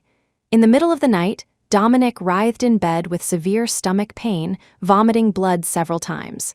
Serafina's kicks had been brutal, rupturing his spleen. By the time the ambulance arrived, Dominic was already in shock and unconscious. After hours of emergency surgery, they managed to save him. Lying in the hospital bed, Dominic refused Alina's offer of a large sum in compensation. He insisted Serafina marry him, or he would press charges for aggravated assault. Alina first tried appealing to his emotions, reminding him how well the Sinclairs had treated him over the years, but Dominic was unmoved. Having brushed with death, he was even more determined not to suffer in vain. He had to become the Sinclair son-in-law. Seeing this, Alina started screaming curses. "If it weren't for the fortune teller saying adopting a son would secure the family's fortune, would you have had such a good life later on? You ungrateful snake." Dominic remained calm, slowly negotiating with her. "Mom, I advise you not to get angry either. The Sinclairs aren't what they used to be. If you don't welcome me into the family with pomp and ceremony, prepare for your name to be dragged through the mud. Your precious daughter is still sitting in a holding cell. With just one word from me, she'll be facing serious jail time." Alina was distraught, able only to temporarily appease him. "I'll go discuss it with her father. After all, this isn't something I can decide alone." After Alina left, Dominic stared blankly at the ceiling, his heart filled with mixed emotions. Was marrying Serafina, after all this scheming, really worth it? Julian had recently developed an interest in making coffee. Under the guidance of the shop's barista, he could even create beautiful latte art. The pretty barista praised him generously in broken English. "You have great talent, a natural barista." Julian smiled shyly. Since arriving in London, Julian constantly received praise. Walking down the street, dodging traffic, his mother would exclaim with delight, "My son is amazing, obeying traffic rules." Initially, Julian would blush and mumble, "Mom, I'm grown up, why are you still praising me for that?" His mother would dismiss it nonchalantly. "My son never has to grow up in my eyes, whatever he does is the best." Julian was often moved to tears by his mother's unreserved expressions of love. Growing up, he had always been a sensitive, insecure child.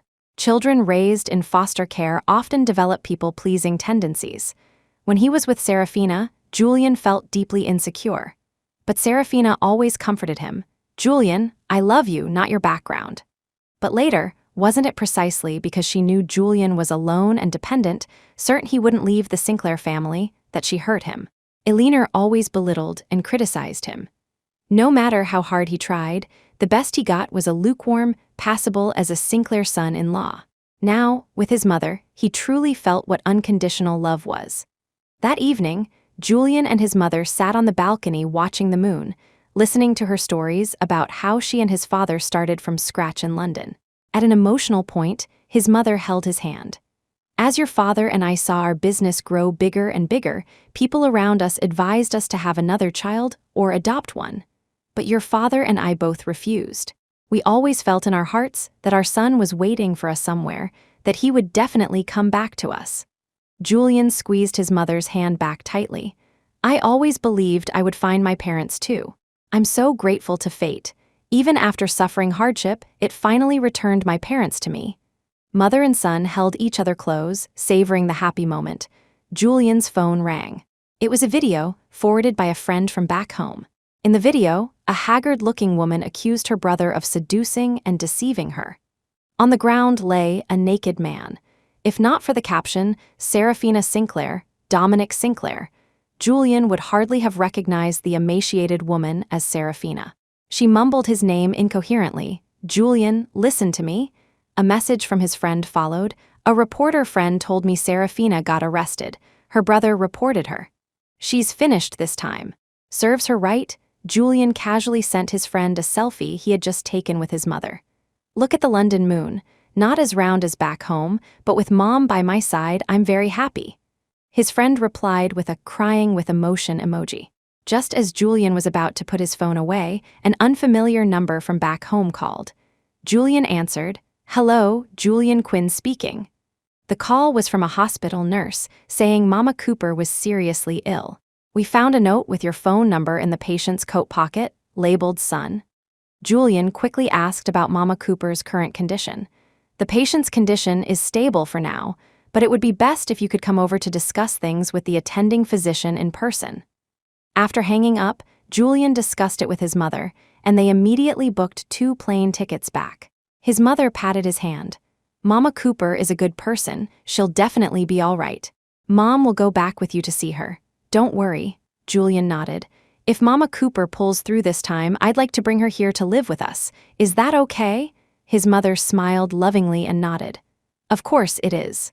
One more person to love you, Mom couldn't be happier. After 2 months away, Julian set foot on his native soil again. Familiar streets, familiar smells, yet Julian's state of mind was completely different. When Mama Cooper woke up, she saw Julian bustling around. My dear boy, is that you? Julian rushed over and held Mama Cooper's hand. Mama Cooper, it's me, I'm back. Tears streamed down Mama Cooper's face. I told them not to tell you. You were just starting a new life. You shouldn't be dragged back into old troubles. Julian wiped her tears. Mama Cooper, when you get better, come with me, okay? Let me take care of you, just like you took care of me when I was little. After coaxing Mama Cooper to take her medicine and rest, Julian went to the doctor's office to discuss her treatment plan. Fortunately, Mama Cooper's illness was caught early. With proper treatment and rest, she was expected to make a full recovery. Julian breathed a sigh of relief. On his way back to the ward, he unexpectedly bumped into Eleanor Sinclair. The once glamorous matriarch was now stooped, her hair streaked with white. She was carrying a lunchbox upstairs. Seeing Julian, she froze. Julian didn't want to talk to her and turned to leave, but Eleanor hurried after him. Julian, is that you, Julian? Julian had no choice but to stop. You've mistaken me for someone else.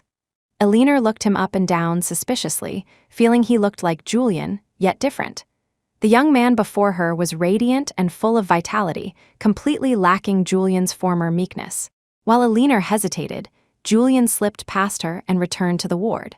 Eleanor went to the nurse's station with her lunchbox. Excuse me, that man who was just here, what's his name? The nurse checked the records and told her, his name is Julian Quinn. Eleanor was juggling caring for Arthur Sinclair and Dominic. When Arthur regained consciousness, Eleanor discussed the marriage between Serafina and Dominic. To her surprise, Arthur vehemently opposed it. No, absolutely not, she can marry anyone but him, Eleanor pleaded tearfully. If we don't agree, our daughter will go to jail. Can you bear to see her suffer? Arthur remained adamant, refusing to let Dominic marry Serafina. Forced, Eleanor finally told him the truth about Damien's parentage. Damien is actually our daughter's child with him. Arthur's eyes widened in horror. Abomination such a sin, he gasped for breath and fell into a deep coma. For Seraphina's sake, and for the family's, Eleanor finally agreed to Dominic's demands. Dominic withdrew his complaint, and Seraphina was released. But she was no longer the spirited, glamorous CEO. She clung to Julian's photograph, listless and detached all day. She would ask anyone she met, "Have you seen this boy? He's my husband, Julian." Eleanor took her to see a doctor, who shook his head. Her illness is psychological. She needs to pull herself together. Helpless, Eleanor resorted to lying. "Daughter, oh daughter, Julian is back. Mom saw him. He's right here in the hospital." Hearing Julian was back, Seraphina immediately dragged her mother to find him. Eleanor led her to Mama Cooper's ward door and pointed inside. "Look, isn't that Julian?" Julian was just helping Mama Cooper lie down. As he turned, he saw Seraphina and Eleanor outside the door. His hand paused. Julian maintained a calm facade. "Mama Cooper, I'm going to buy some fruit. You rest well." He walked out of the room and closed the door. He turned his head, meeting Seraphina's eyes. Upon seeing Julian, Seraphina's muddled mind cleared instantly. She excitedly moved forward to hug Julian, but he warily stepped back. Seraphina looked at Julian incredulously. "Julian, it's me, Seraphina." Julian raised an eyebrow. "You've mistaken me for someone else. I'm not the Julian you're talking about. My mother is resting. Please leave immediately. Otherwise, I'll call security for harassment." Seraphina had just been released from custody. Eleanor didn't want her arrested again. Daughter, let's go see your father first. We can come back and find Julian later, okay?" Seraphina reluctantly let Eleanor pull her away, constantly calling out, "Wait for me, Julian, wait for me." Eleanor cautiously asked Seraphina, "Son, daughter, are you sure that person just now was Julian?" Seraphina was absolutely certain. Of course, it was him. He still has that small scar on his forehead from where the toy hit him. Mentioning this, Seraphina gritted her teeth, vowing to teach Dominic a harsh lesson right in front of Julian. Eleanor didn't dare tell her she had already agreed to Dominic's demand to marry into the family. Arthur drifted in and out of consciousness. When awake, he repeated one thing: "She cannot marry Dominic." Julian went back to the doctor to discuss discharge plans. He wanted to take Mama Cooper back to London as soon as possible. The doctor confirmed Mama Cooper's condition was stable, and she could be discharged after a final comprehensive checkup. To avoid further complications, Julian asked his mother to expedite Mama Cooper's immigration process. The hospital room TV was broadcasting news of Sinclair Corp changing hands. The board had completely ousted the Sinclair family. In the evening, Julian went to the rooftop for some fresh air. Unexpectedly, Seraphina followed him up. She had put on makeup, curled her hair, and changed her clothes. "Julian, I know it's you, Julian. I miss you so much, every second of every day." Julian ignored her, turning to go downstairs, but she grabbed his sleeve. Her eyes filled with sorrow, she asked tearfully, "Julian, do you really not recognize me anymore?" Julian shook off her hand and replied, word by word, "Of course, I'd recognize you even if you were ashes." Seraphina excitedly hugged him.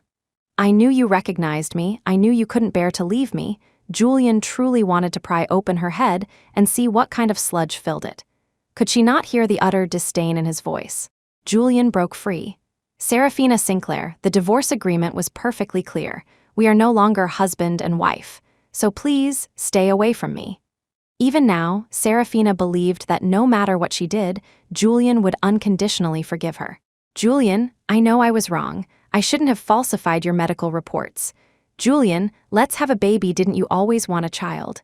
Julian was stunned by her naivety and denseness. He pushed back the fringe from his forehead, revealing the permanent scar. "Seraphina Sinclair, can you make this scar disappear without a trace? The hurt you inflicted on me can never be erased. Therefore, we can never go back to how things were." Seraphina relentlessly blocked his path again. "I can find the best doctors." Julian almost laughed in exasperation. "You really have gained age but not wisdom. And what about Damien?" Seraphina was rendered speechless. Julian issued another warning. "Stay away from me and Mama Cooper. Consider that your atonement." Seraphina watched Julian's resolute back as he walked away, only slowly coming back to her senses. She lowered her head, muttering to herself, "If Damien wasn't here, would you forgive me?" "Julian, just wait. I will definitely deal with that bastard. I'll show you my sincerity." Julian returned to the ward. His mother was holding Mama Cooper's hand, chatting warmly. The two mothers, similar in age, had hit it off immediately. Seeing Julian's troubled expression, they both asked what happened. Julian told them about Serafina's harassment. The two mothers cursed her thoroughly. Fortunately, his mother had good news. "Darling son, Mama Cooper's immigration papers are all done. We can fly back next week. Out of sight, out of mind." Only then did Julian manage a smile.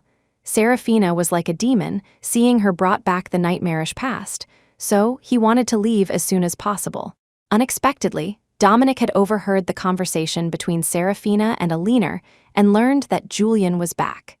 Fearing Julian's return would ruin his plans to marry into the Sinclair family, he stood blocking Mama Cooper's ward door, still in his hospital gown. Julian didn't even want to look at his repulsive face. Dominic feigned weakness, pleading, "Brother-in-law, please grant me and Serafina happiness. We're star-crossed lovers." Julian, seeing people gathering, felt embarrassed and ignored him. "Don't call me brother-in-law. Serafina and I are divorced. Who she marries next has nothing to do with me." But Dominic didn't believe Julian would easily give up the Sinclair fortune. He continued his act, kneeling on the floor and grabbing Julian's trouser leg. This attracted more attention, with people pointing and whispering. "Damien Sinclair is my flesh and blood. A child can't be without his father." He even squeezed out a few tears, looking pitifully at Julian. Julian rolled his eyes in disgust. "Dominic Sinclair, you haven't improved one bit. Instead of wasting your energy here, maybe try reading the financial news." Dominic adopted this tactic. Julian knew he had to change his strategy. He stood up, dusting off his trousers. "Julian Sterling, stop pretending playing hard to get, huh? I advise you to disappear from Serafina's sight immediately. Don't even think about competing with me for the inheritance." Julian truly felt Dominic and Serafina were a match made in hell, both mentally deficient. He sneered, "All brawn, no brains, indeed. Instead of wasting time here, maybe you should check the financial news." The Sinclairs were no longer the family they once were. Sinclair Corp stock had tanked and was bought out at a low price. It no longer bore the Sinclair name. The family was left with only 2 villas and a small amount of cash. Dominic froze. "What do you mean?" Julian leaned closer. "You really missed the boat. The Sinclairs are bankrupt. I wish you luck marrying Serafina. May the two of you be locked together for eternity and spare the rest of the world." With that, Julian turned and walked away briskly. Back in the room, he learned that his mother, wanting Mama Cooper to travel comfortably after her recovery, had arranged a private jet. Julian was dumbfounded. "Mom, what other surprises do you have that I don't know about?" His mother simply showed him the portfolio of Quinn family assets spanning the globe. Real estate, shopping malls, hotels, healthcare, new energy, cultural industries. Now, Julian was the real heir to fortune. Even at their peak, the Sinclair family assets couldn't compare to the Quinn empire. To avoid further delays, Dominic demanded to register his marriage with Serafina immediately. Alina cursed him as an ungrateful snake. "Serafina's father is critically ill. You called him dad for so many years, and you're thinking about marriage at a time like this." Dominic was cold-hearted. He only cared about latching onto the Sinclair money tree, regardless of who lived or died. Serafina slapped him across the face. "Dominic Sinclair, you're dreaming." Dominic clutched his face, tears welling up. "Serafina Sinclair, I've been with you since I was 18. What have I ever asked for all these years? Now you just want to discard me? If you don't let me have my way, none of your family will have peace." Serafina spat bitterly. "I'd rather go to jail than marry you." "Give up that dream." Alina, exhausted by the drama, tearfully tried to pull Serafina aside. "Daughter, your father is dying. If you go to jail, Mom won't be able to live either. He's just a man. Just bring him into the house and keep him." Serafina shoved Alina away, pointing accusingly. "If you hadn't insisted I have Damien, how would this bastard have leverage over me? How would Julian have left me?" Alina turned pale and collapsed onto the sofa, regretting turning a blind eye to Serafina and Dominic's secret affair. If she had interfered earlier or sent Dominic away, things wouldn't have ended up in this chaotic mess. Arthur was still in the hospital, potentially breathing his last at any moment. The ICU costs tens of thousands per day. At this rate, the Sinclairs would soon be unable to afford it. Eleanor suddenly dropped to her knees before Serafina, tears streaming down her face. "Daughter, Mom is begging you, marry him. The Sinclair family can't take any more turmoil." She repeatedly banged her head on the floor. Serafina wanted to help her up but retreated a few steps. She closed her eyes in resignation, filled with remorse.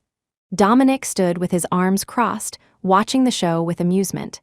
Before leaving, he threw down a final threat: "I'll wait for you at the registry office in 3 days." Serafina muttered to herself, "You reap what you sow, you reap what you sow." Damien, just woken up, stood upstairs rubbing his eyes. "Grandma, Mommy. What's wrong? Where's Daddy?" Serafina suddenly looked up at this root cause of her problems, murder in her eyes. Hadn't Julian asked how Damien should be handled? Alive, she didn't know how to handle him. Dead, perhaps. Serafina suddenly felt lighter. Whatever the cost, she had to win Julian's forgiveness. Humming a tune, she ran to the hospital to find Julian, bumping into Mama Cooper being discharged. Serafina obsequiously tried to help Mama Cooper, but Julian pushed her away forcefully. He looked at her with disgust. "Serafina Sinclair, I believe I told you we are completely finished. Please step aside." Serafina seemed not to hear, running directly to Mama Cooper and grabbing her hand. "Mama Cooper, it's me, Serafina, Julian's wife." Mama Cooper pursed her lips and pulled her hand away. "Our Julian is a single nobleman now. What are you?" Serafina didn't get angry, smiling and talking to herself. "Julian, I've already decided. Since you like living in London, I'll go with you. Don't worry, I'll deal with that bastard and the child as soon as possible. Then we'll remarry, okay?" Julian had never met someone so thick-skinned. "Serafina Sinclair, take a look at yourself in the mirror. You look like a pathetic dog groveling for scraps." Passers-by recognized Serafina as the infamous car sex protagonist from recent viral videos. They stopped to point and whisper. "That's the once famous Sinclair Group CEO, Serafina Sinclair. Had such a bright future, but got involved in pseudo-incest with her own brother and ruined her reputation. That's her isn't that handsome guy her ex-husband who wisely divorced her.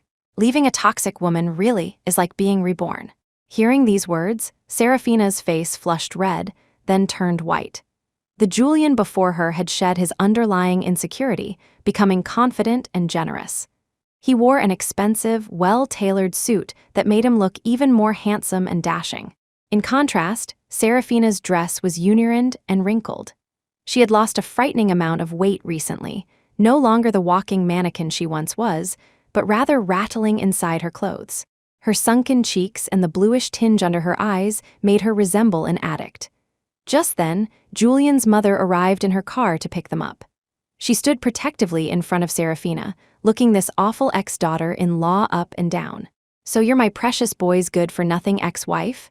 Serafina put on a fawning smile. "Mom, I'm Serafina Sinclair, Julian's wife."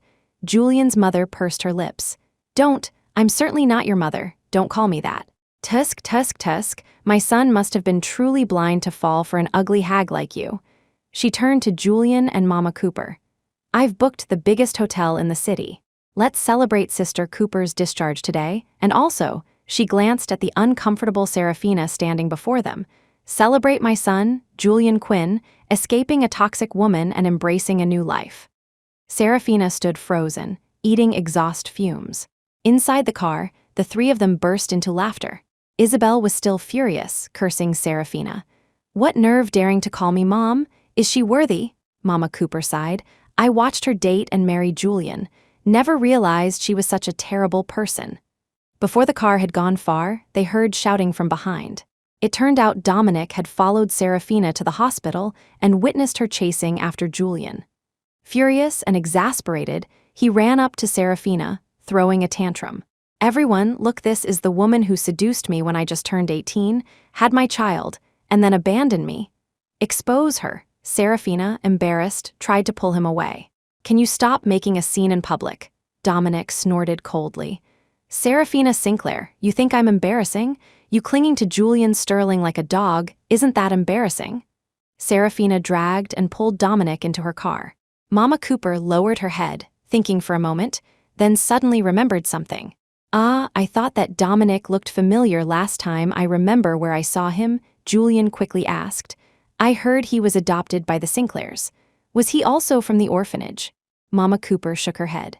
He was fostered at the orphanage. He only stayed a few months before his biological father took him away. To confirm, Mama Cooper called the orphanage. It turned out Dominic wasn't an orphan, but an illegitimate child. His biological mother worked in nightclubs and latched onto a wealthy old man. She became the old man's mistress and had this boy during that time. According to those who knew, Dominic's mother ran off with another man shortly after giving birth, abandoning Dominic. The old man was decent enough. He found a fortune teller to tell his wife that adopting a son would be good for the family business, so he brought the boy home logically. The story sounded increasingly familiar to Julian, seemingly deeply connected to the Sinclair family. Is there a record of the adopter's name? The person on the phone checked the records, then said, the adopter was Arthur Sinclair. Julian's head spun. Seraphina's father was named Arthur Sinclair. Dominic was his illegitimate son, which meant Seraphina was his biological sister. And Damien was. He couldn't even imagine the tangled mess of relationships. Julian shook his head, immensely grateful he had divorced decisively and escaped the Sinclair family. This bombshell was bound to explode in the Sinclair family eventually, surely blowing them apart. Seraphina had been suffering from stomach pains recently and losing weight rapidly. Eleanor, worried about her health, kept urging her to get checked. Seraphina, however, was indifferent. Her only focus now was how to deal with Dominic and Damien. As the agreed-upon date for marriage registration approached, Seraphina uncharacteristically cooked a large meal. Dominic, thinking Seraphina had finally come around, happily ate several bowls of rice. Damien gobbled down his food, praising his mother's cooking enthusiastically. Neither of them noticed that Seraphina didn't eat a single bite. Dominic beamed, patting his son's head, then looking at Seraphina. Sis, I knew you cared about me. We'll go register tomorrow. Don't worry, I'll definitely be a good Sinclair son-in-law. He put a piece of braised pork in his mouth. I'll definitely do better than Julian Sterling, be filial to mom and dad, raise Damien well. Seraphina watched them eat with cold eyes, saying nothing. Only when Dominic and Damien slumped over the table did she finally reveal a satisfied smile. She tied them securely to their chairs and prepared a large bucket of gasoline.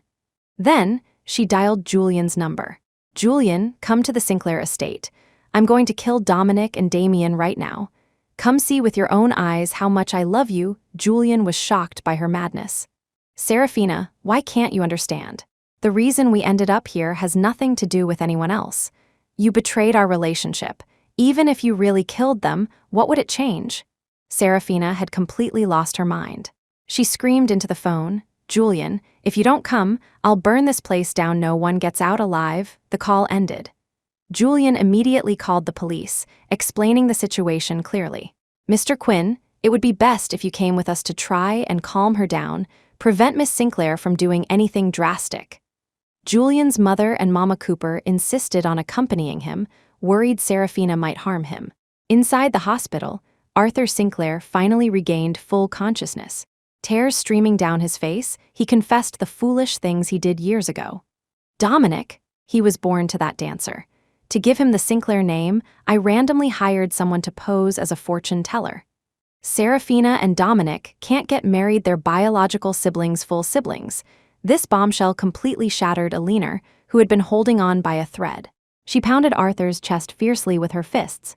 You old bastard, you monster, you ruined our daughter's life, you ruined the Sinclair family. And Damien? He is. Eleanor's legs gave out, and she collapsed onto the floor, unable even to cry.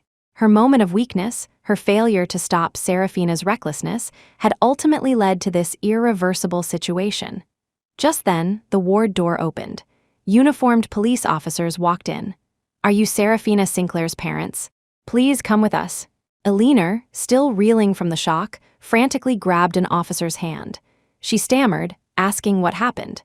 We received a report that Seraphina Sinclair has taken hostages and is attempting arson. Accompanied by his mother and Mama Cooper, Julian arrived at the Sinclair estate. Dominic and Damien were kneeling side by side in the Sinclair study.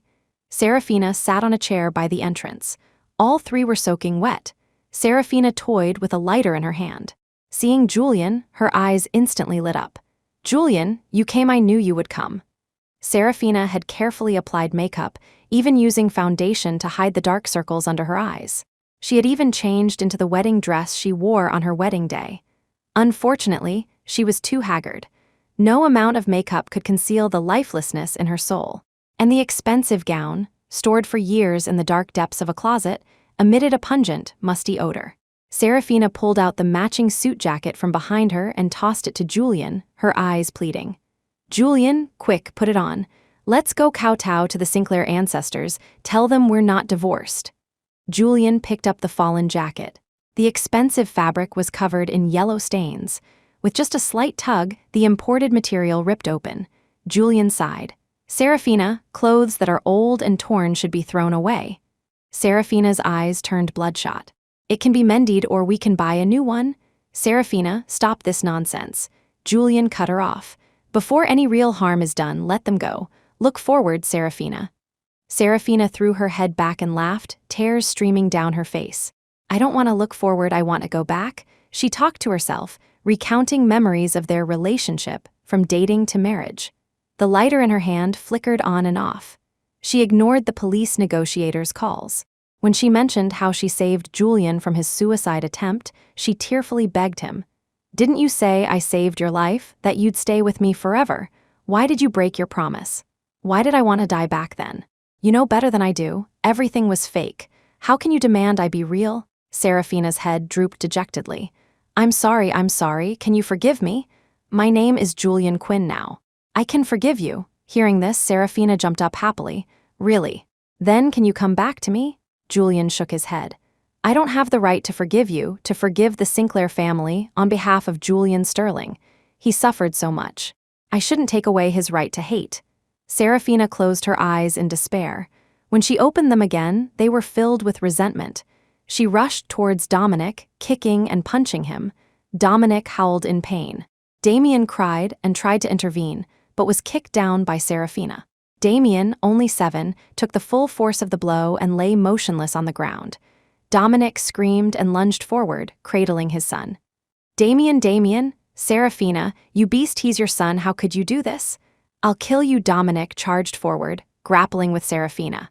Taking advantage of the chaos, police officers rushed into the study. As Serafina was being dragged out past Julian, she looked at him deeply. "I'm truly sorry, Julian, I'm sorry." Elena arrived late, desperately trying to prevent the police from taking Serafina. "Daughter, it's Mom's fault. Dominic is. He's your father's illegitimate son." Serafina, who had seemingly accepted her fate, suddenly snapped her head up. A single tear of blood rolled down her cheek. Suddenly, someone shouted, "Fire, fire!" Just moments before, the incense sticks before the Sinclair family memorial plaque had snapped. Sparks landed on the gasoline-soaked floor, instantly igniting a blaze. The suit jacket Julian had touched was quickly engulfed by flames, turning to ash in moments. Serafina reached out, trying to grab it, but was pinned firmly to the ground by the police. Her face pressed against the cold stone floor, Serafina cried, "The suit, save the suit, please. I beg you." The chaotic scene ended with the Sinclair study completely destroyed by fire. Hearing the news, Arthur Sinclair passed away. Damien was taken to the hospital and remained in a coma, with little hope of waking up. Dominic stayed by his side constantly, descending into madness. While helping Mama Cooper pack, Julian received a call from the police. "Serafina Sinclair wants to see you one last time." The night Serafina was taken into custody, she began vomiting blood and was rushed to the hospital. After a series of tests, the diagnosis was terminal stomach cancer. Doctors gave her less than 3 months. At the same time, she was charged by the court for assault and kidnapping. The police did not compel Julian to visit Serafina, so he declined. "Please convey my message. The name Serafina Sinclair does not exist in Julian Quinn's life." Lying in her hospital bed, Serafina heard the police relay his message and slowly turned her head away. Her breath fogged weakly under the oxygen mask. A few cloudy tears traced paths down her sunken cheeks, disappearing into her collar. The private jet soared through the sky. Julian looked down at the city below. In the distance, the sun pierced through the clouds, emitting a dazzling light. Julian took a long, deep breath and stretched. This feels good. So this is what rebirth feels like. Julian Sterling's suffering was over. From now on, it was smooth sailing for Julian Quinn. Mama Cooper, excited about her first flight, was chatting animatedly with Julian's mother. The two ladies were planning world tour, indulging in fine food and wine. Julian rested his chin on his hand, watching them. This, he thought, must be the embodiment of happiness. On the last day of the year, London's first snow fell quietly. As night descended, Julian walked along the Thames, hearing the slow chime of Big Ben. He received a call from his friend back home. Seraphina Sinclair died. From her illness. Seraphina didn't live the 3 months the doctors predicted. Less than 40 days after being hospitalized, she was gone. I heard she refused treatment and tried to kill herself several times without success. The court didn't incarcerate her on humanitarian grounds, but all the Sinclair family assets were confiscated. Damien never woke up, remaining in a vegetative state. Dominic completely lost his mind. He spent his days holding Damien, rambling nonsense. Son, wake up, the Sinclair fortune is all ours. I'm the Sinclair son-in-law, haha, I'm a billionaire, his friend sighed. I heard Aliner's hair turned white overnight. Imagine such a prominent family, now dead, injured, or insane. After hanging up, Julian felt a brief pang in his chest, which then gradually cleared. He had grieved for Julian Sterling. Now, on the last day of the year, it was time to bid Julian Sterling a final farewell. He randomly boarded a red double-decker bus. The wheels rolled slowly past snow-dusted, brightly colored telephone boxes. As written in The Little Prince, it is the time you have wasted for your rose that makes your rose so important. What you pour your emotions and time into gains irreplaceable power in your life. End of story.